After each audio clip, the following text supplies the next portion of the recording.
In 1998, during our new build programme, the BBC approached us about doing a film, and they decided to call it Rainbows over Easterhouse. And basically it would show you the difference between what you had in house and the new build that we were doing. And the transformation's amazing.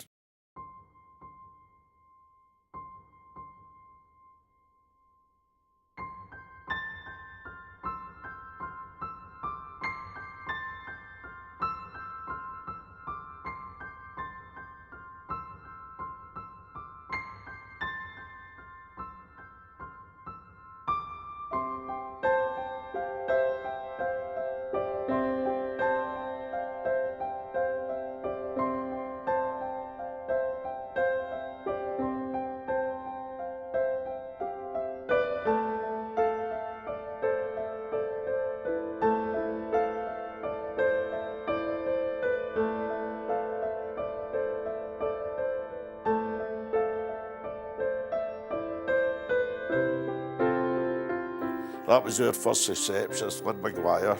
She was on the original staff that was hired by us. That's some of the builds that we took over, and look at the state of that. The corporation had called that housing. Right? That was our first chairperson. She started off the committee actually. And that's the type of houses we were building when they came to make that programme, so it shows you the difference. That was in 5 years.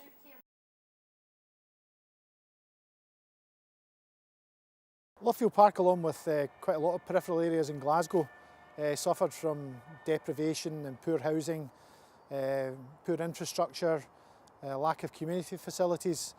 And round about 1989, I think it was, there was a local action group started, local residents, who decided that their area had deteriorated to such an extent that they weren't willing to tolerate it anymore. We had received a letter from Glasgow City Council about the potential for Lochfield, for Lochend area, and we had went to a meeting in the residence hall in Drumlarnig Avenue, and what they say is if we didn't do something, there wouldn't be a Lochend in 10 years' time. So they suggested we started up a steering group to see which road we could go down, and that's the way we started. There was boarded up houses. You were lucky if there was a full tenement close occupied. You had lots of void properties, lots of empty properties that were just deteriorating. And it brought the area down. It depressed people to walk up and down the street and see all these steel shutters on the houses. So when it was being involved in the progress of Lochfield Park, to see it evolve to what it's become, all the beautiful houses that there is here now, I never thought I would see it in Easterhouse. The tenants had no faith at first, didn't think there would be any changes.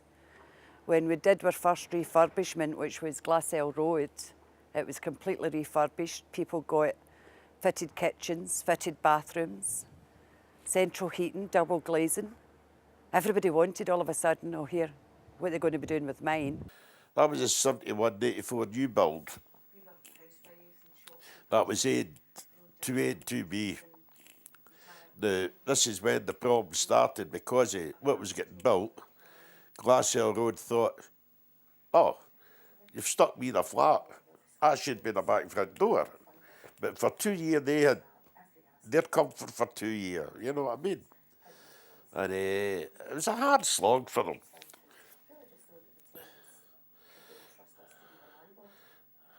That's one of the planning meetings with the development officer, Jim, me, Stevie in the committee, Connie in the committee. And that's part and parcel of the deal. That's a design team. People don't realise, although you're getting houses built, the involvement that you're in for day one with the design, with the colour of paints, with the colour of brickwork, everything's got to be done that way. And you live and learn it.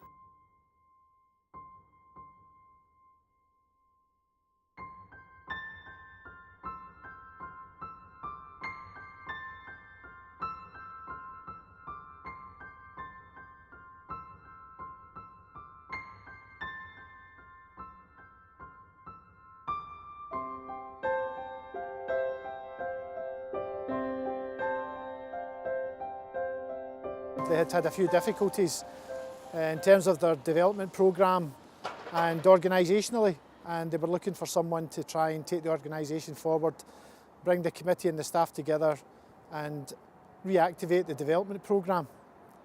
Over the last 5 years we have built approximately 240 houses. We've just recently completed a new Housing Association office, and we are currently looking at future development possibilities in consultation with Glasgow City Council and the Scottish Government. The houses down Glassell Road there, that was the very, very first development that we done, and they were refurbished. It was tenements that was already there, and we refurbished them to quite a good standard. And then we started over here, that was phase 2, and then in the pocket part was phase 2A, and phase 3, I think that was down there. And then we were another new build. That was the only second new build, phase 2 and phase 4. And as I say, I stayed here in the tenements that was there. I started work, as I say, as a receptionist, and then progressed to carrying out maintenance duties, taking breakdown call-outs for any problems in the houses, dealing with the tenants' repairs. I was very fortunate that they sent me to college for 2 years for my higher national certificate, which I gained, and that allowed me to become a housing officer. I continued working as a housing officer until I retired in just 2008 there. All these people spent the best part of their life. They were women with kids, with families, and they gave up 3, 5, 6, 10 days a week. They were working, trying to push and push. And the first 5 years were a hell of a slog for them. But they persevered, they done it. And what they've done up here has been tremendous. The people way back at the beginning had to go on training courses to learn how to be employers, to learn how to be landlords, to learn about the law, to learn about housing law, to learn about health and safety, to learn about development. All these different things that we take for granted as professionals. These were lay people who were being asked to run a £1 million organisation overnight and take responsibility for it, because the bottom line is that these people, they have responsibility if it goes wrong. They are the committee and they're legally responsible for anything that goes wrong in the organisation. Now, they don't get paid for it. Many of them have had day jobs. So they were putting their own time, sometimes 3 times a week, going to training without any pay. They were going away to training courses at weekends and stuff like that. And they've been doing that for 15 years. We're going on for something like 500 houses now. We're not far away from that. When I got here, we were on like 320 houses. So we're getting bigger. And we get rid of our last unimproved stock, which was our old office, which was demolished in October last year. And the houses you can see round about you is the ones that we want to provide people with.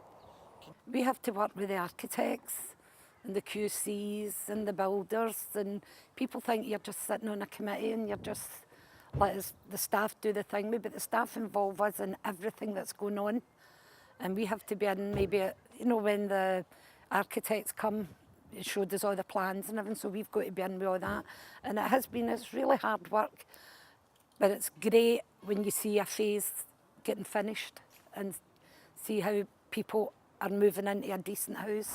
I mean, you've only got to see what people come out of and what they're living in now. I mean, health-wise, gardens for their kids, play parks.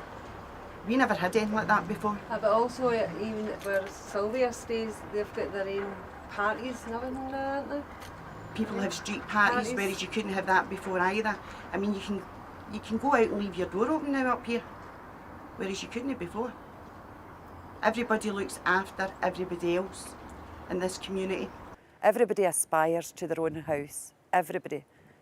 And that, when you lived in Easter House 20 odd years ago, was non-achievable. You were just downtrodden. That's gone now. People that lived here up here, say 30 years ago, to come back, they wouldn't recognise the place. There's been so much work done. We rehoused everybody, back and front doors, and decent flats now. We're coming up to the point now we're going to be one of the biggest co-ops in the area. over 400 housing stock. And that's even housing Cairnbrook tenants do through the GHA. I said I'd give it 10 years. That 10 became 12 because we didn't finish the programme in 10. And I was determined to see the programme out. And then when we finished the programme after 12 years, I decided I'll just stay on and see what happens for a wee while. Then when the thought of the new offices coming up, I says, right, let's see if we can get as far as the new offices. And then I'll just chuck it and that's it. So that's exactly what I've done. I've seen the offices now. I've seen the new build get up now in office block.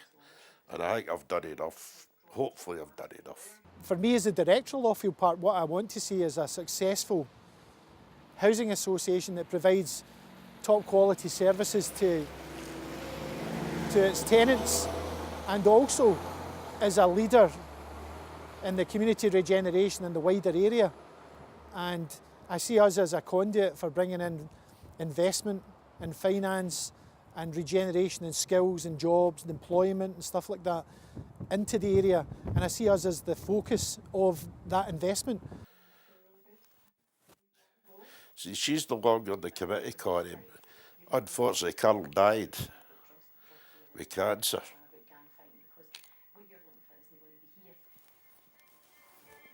But these were people, just local tenants that got together, and it's amazing the change they brought about in this area. It's amazing. So there we go. That was it, short and sweet. My life in 15 years of life in half an hour.